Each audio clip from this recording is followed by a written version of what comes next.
Welcome to Straight Talk with your host, Patty Foster.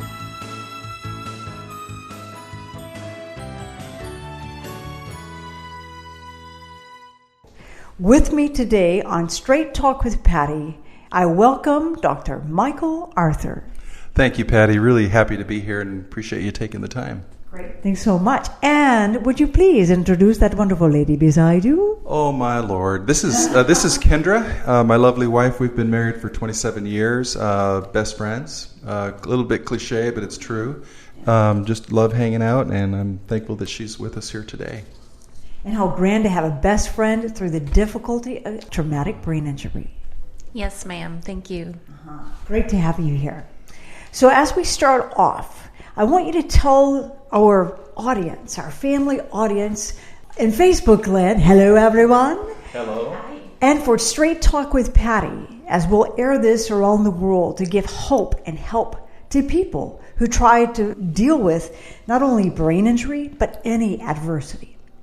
So as we start off, just for a few seconds for each question, let's spend some time just giving them a little background about what happened and the book, about what's going on that led to the book. And as you do, Michael, start us off by giving us at least one life lesson you gained through this tough time.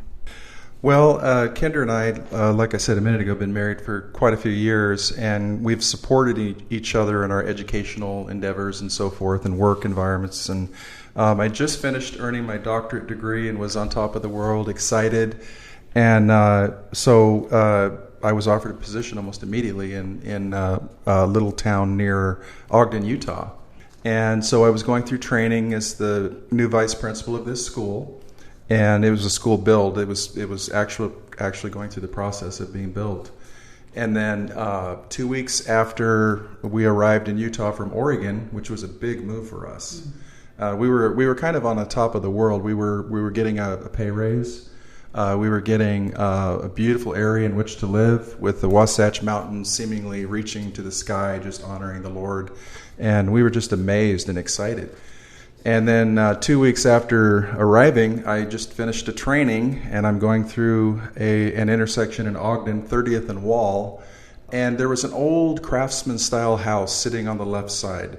And as we know as drivers, there are times when there's an obstruction. This particular home set very close to the street. And the house didn't encroach upon the road. It was the other way around. The cities grow, the streets get bigger, and so this house was right there. And I just started to cross into the intersection, and I felt something was amiss. I could just feel it. And you know what I'm talking about. But in your case, obviously, it was different. But I sensed that something was wrong, and I had just enough time to look over, and I saw that the car was coming directly, not toward the front or rear portions of the car, but right into my body. And there wasn't time to fight or flight. There was no time to think about my wife or children or call out to God. I mean, it was immediate. And so I just, held on as tight as I could. The accident was over in 3 seconds, 3-car accident. So I tried to open the door, couldn't, obviously. Crawled over the console, got out of the vehicle from the passenger side, stood up on the street, and then I thought, wow, what's going on here? I just got T-boned at full speed. I'm alive. And I, as a former EMT, I'm doing the primary and secondary surveys on myself, and I'm thinking, what's going on? This shouldn't be. And so, shortly thereafter, heard the sirens coming and felt good for a few hours. And it was actually several hours later, as we were driving past the Utah State Capitol building, that we were admiring the grandeur of the building. And we were just overwhelmed. And I was sorry for the philosophical entreaties here, but I was waxing philosophical, and it was right at that moment that I started to stumble on my words, and we started to panic. I mean, the more I talked, the more my words became garbled, and so we thought I was having a stroke because we didn't know anything about traumatic brain injury. And so we immediately called our doctor, and then several weeks following that accident, more symptoms started to show up and more pronounced, and that was the beginning of our journey, and here we are. Amazing how things come together and how it leads and all the life lessons that you gain through these moments. So as we continue on, you said your book is really a narrative of your experiences that you went through. And you talked about your post-concussion syndrome. Why don't you break it down? Maybe there are a lot of people not familiar with exactly what do you mean when you say post-concussion syndrome? What does this involve in your book, which is called? Embracing Hope After Traumatic Brain Injury, Finding Eden. And the Finding Eden part relates to 2 days before the accident. There's a little town of about 600 people, mountain town, near the Powder Mountain Ski Resort. Beautiful. I mean, perfect for falling in love all over again. And we're both romantics, and so we're going through there 2 days before the accident. And so the reason the subtitle is Finding Eden is because we were joyous. We'd already gone through hardships in life, as everyone does. We'd lost loved ones, financial setbacks. We were ready to go, and it was our new start, and we just thank God that it was our turn. Didn't happen that way. So that through line, if you will, through the book is about me finding my own Eden in my own heart and life and accepting that things are different now. And so that's kind of woven throughout the story, but yeah. You know, even talking about finding things, how they're woven differently than you expected. Kindra, why don't you give us your perspective from a caregiver, care partner's perspective of how suddenly things have changed, never expected. No, and every day has its own set of challenges, but we do it. Every day I get up and we just start our day and take it one day at a time. That's just all we can do. That's a great way of saying it, one day at a time. Right, and then she doesn't include all the details because she's being polite here this afternoon, but there's a lot of symptoms that come along with post-concussion syndrome, and one of which is the irritability. And it's something that you can't control always. And so we had to, this dear lady stuck with me through all of these different stages of this post-concussion syndrome, and I'm still learning about it. I'm not by any means adept at post-concussion syndrome, but with friends like y'all, and especially with Dr. Adams recently explaining more about post-concussion syndrome, it's helping me to understand what's going on a little better. So important. It shows how we need each other. Right, I agree. And speaking of Dr. Adams, she's on the other side of the camera right now. Dr. Adams, founder, president of Hope After Brain Injury. She may want to share some as we wrap up our time together just about the importance of counseling, coming together to help walk one another through this. She's putting together a wonderful series that's going to address the real life needs on the level that meet people where they are in the whole counseling. And for caregivers, care partners, survivors, healthcare staff through the entire process, short-term and long-term. So on that note, let's talk about another aspect that is becoming more known and you hear more often, PTSD. Right. I understand this is very connected to you in your family. Why don't you tell us more about the 4 letters, what do they actually stand for, and talk with us about how that is so connected to you and in the book. Post-traumatic stress disorder is a serious condition in which I didn't think previously that I thought it was more of a strength and emotion kind of a reaction. You can will it to not happen. But as a former EMT from many years ago, I saw a lot of things while out in the ambulance, and I never struggled with PTSD. But just that 3 seconds of a car accident, and then I found myself having big struggles with it, especially with Kindra, just being a passenger with any driver and having just dramatic reactions to just someone in front of you putting on their brakes. I mean, it's really difficult to describe. As far as my daughter, she went to Iraq along with her husband. And this was several years ago, but they were both exposed to war or in a war arena. She lost her husband. He passed away from injuries he sustained while serving in Iraq. And so she's been dealing with post-traumatic stress disorder. And I'm sure, I can't explain why, but there's a connection between both the emotional trauma that she experienced with losing her husband, but yet having to be exposed to some pretty traumatic events that I talked about in the book. And so she still is dealing with PTSD, and it's a long, dark battle. I mean, there's a lot of depression, and there's a lot of depression with the post-concussion syndrome. So you kind of, I guess it's all kind of interwoven. And the darkness that overcomes you with either traumatic brain injury and or post-traumatic stress disorder is intense. It's very, very dark, and you have to find that cornerstone in your life, that bit of light. I can provide an example. I'm not sure how long the interview is going to be. Well, the story's longer than that, but I'll just tell you that God, in my life as a Christian, I have my cornerstone. My thing when things are really dark is to look to that light and to put my hope there, and that has carried me through. And it's been the common theme, and it's a theme in this book as well. So, but yeah. Amen. That's a wonderful common thread. Oh, thank you. And you know, Kindra, before we pass on, as you talked about the depression that goes so often with PTSD, as a wife, as a caregiver to your husband, talk with us about what helps you to cope with that whole depression aspect, not only from his perspective, but your perspective as a caregiver.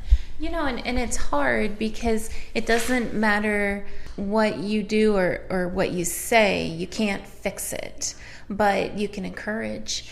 And I find for us to get up and get out, change of scenery, that is super helpful. So, hey, let's go for a walk. Let's take the dog out. Let's go down to the park. But just something to change where you currently are has been a big help for us. Good. So that's change in a positive way. Absolutely. That's awesome. Well, let's continue on and talk about some more about change. Because as you talked about, that your book is going to be 9 chapters. To culminate, chapter 9, as you said, from kind of a medical perspective. Talk with us about Hope After Brain Injury. Dr. Dina Adams, founder, president.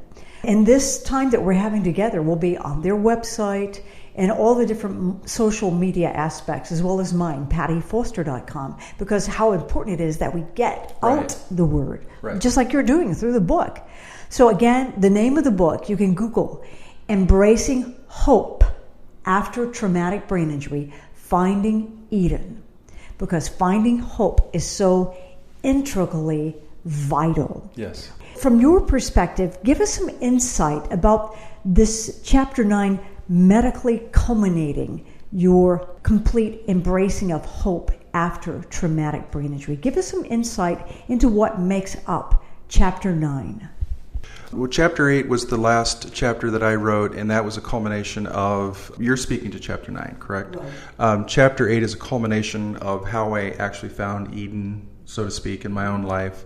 And then chapter 9 goes into the clinical perspective. Dr. Dina Adams did a wonderful job in writing that chapter and bringing out some of the latest research and so forth related to that. But I would like to read a really short quote, if I could, and this relates to the whole process of the brain injury and the road to recovery. So, a proper focus brings in the light. Find a way to incorporate optimism into your life. It's that deep and abiding place where resolve is found. When you truly accept the journey before you, and even if it's the most challenging of circumstances, it's the first of many steps on your road to healing. Healing for your body, your soul, and your spirit. Find your resolve and settle there. Run to hope and never let go. So this is, I really appreciate Dr. Adams bringing in that culmination from a clinical perspective, not being having a clinical background. And then she talks about the various struggles that one would, and a family, would go through with post-concussion syndrome, PTSD, the depression, and all of these different issues. And she does a very, very excellent job in giving perspective to going through that. Yeah. And, even with that perspective, what a great need it is. Talk with us from your perspective, Kindra, the family of that perspective dealing with the whole aspect of this journey. What are things that have helped you along or things you've struggled with, and what has actually helped you to go through to come out on the other side? So, because this is not something that you see on the outside, the traumatic brain injury is all on the inside. So family don't see, they might hear him stutter or stumble or lose his spot or be a little sad, but they don't understand. And so for me, I've come alongside of him and tried to be that person that explains what's going on so that our family can understand. Yeah. And how much we need you to be our eyes for us, our because there's so much that we overlook, we don't sense, and we don't realize we don't see it. So having someone to be alongside us that we trust, safe, that safe place, how vital. Right, and it takes a very patient person. I've read the separation, divorce rates are pretty high, and I feel blessed to have someone like Kindra in my life, and just going through those dark places and experiencing the intense pain, the forgetfulness, and there are different symptoms that can be interpreted by a significant other as dislike or a number of other things that are not good. But Kindra just trusted that I was still there somewhere when the symptoms were intense, and she just honestly I don't know how she did it. There's something I think it just boiled down to love, because I'm not sure what the answer is to make it work through this kind of situation where she's not getting her needs met off and on. Because the symptoms, and this is a point I'd like to make really quickly if it's okay, the symptoms are not there all the time. And you don't know how intense they're going to be, and you don't know how long the duration is going to be. And so it goes away, and you think you're healed. And so you go through this emotional journey. And so you'll have intense symptoms for a few weeks. You get better and better and better. And then you're at level 1 or 2 out of 10 scale. Thank God I'm healed. And then a little anxiety or stress, and it comes flooding back. And it's just it's a journey that's hard to describe, and it's even harder to describe for a significant other, because it's hard for others to even believe, well, it's a mild traumatic brain injury. Well, that's a bit of a misnomer, and it's maybe not labeled the best, because the journey is anything but insignificant. And so to have someone who's willing to be there and just trust that everything's going to be okay in the long run is huge. How much we need that, yes, to walk along, because there's nothing mild about it along the process. Right, I agree wholeheartedly. As we continue on, talking about your book, Embracing Hope After Traumatic Brain Injury, Finding Eden. Routledge Press in England, they have put together a series, you said. They have. Yeah. Yes. Tell us about this series, After Brain Injury, Survivor Stories. And how did yours come about to connect with Routledge, and how did this whole pathway start? Well, it was really surprising, Patty, because I didn't really fit into their niche, I guess, because there's, I believe, 19 or 20 now books, and there's one coming by Dr. Adams in the very near future. But they're all from a clinical perspective by people who work in the clinical environment. That's not me. I also had a traumatic brain injury. These are different types of brain injuries, but I don't come from that background. I have a doctorate of education. So I presented my story to Routledge, and I was pleasantly surprised that they agreed to look at it. And so my book's a little bit different than the others. It's more of an emotional, the emotional roller coaster aspect of it throughout the journey.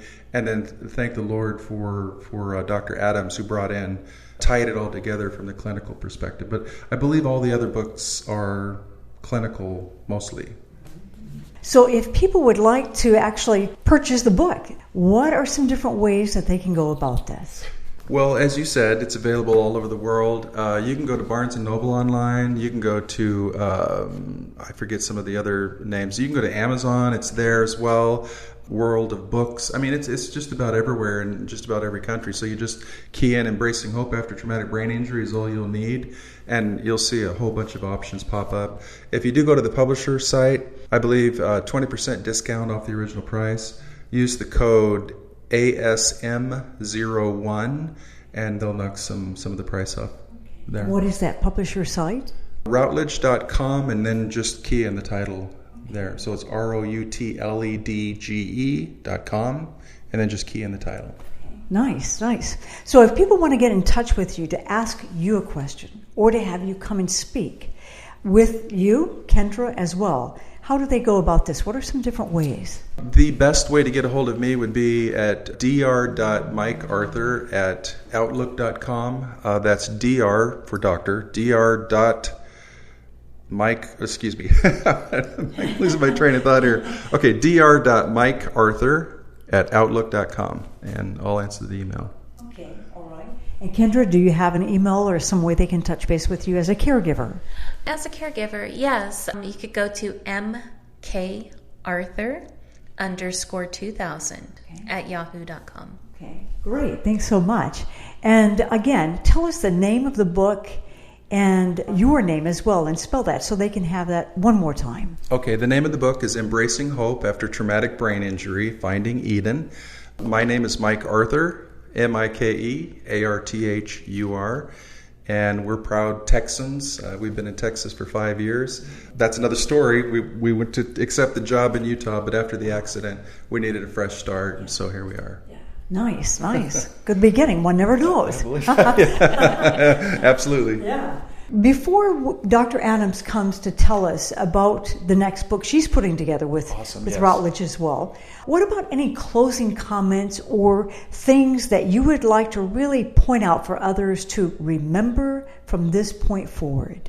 I think for me, the biggest thing, I have a lot of pride like any other person, but I shed a lot of tears. And there's a lot of darkness when you have a brain injury.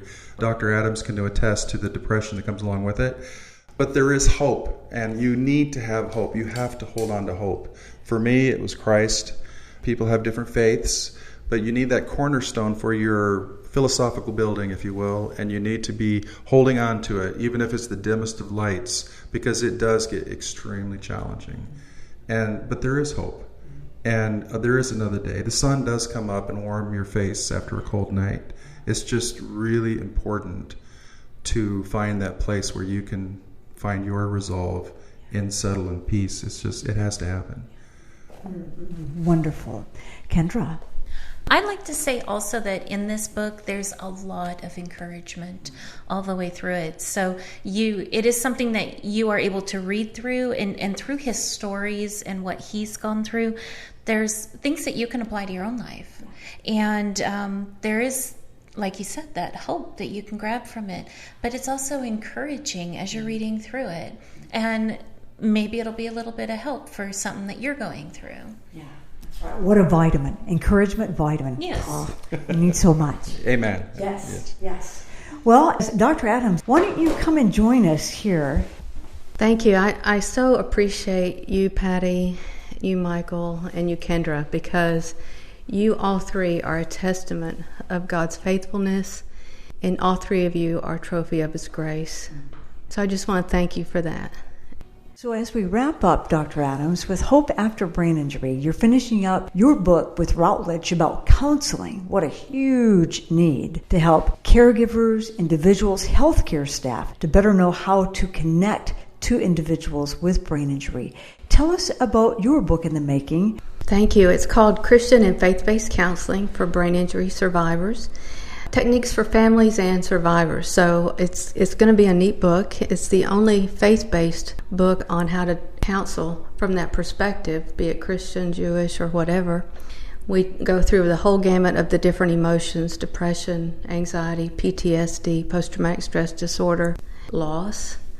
And then it culminates in finding purpose, which is so essential.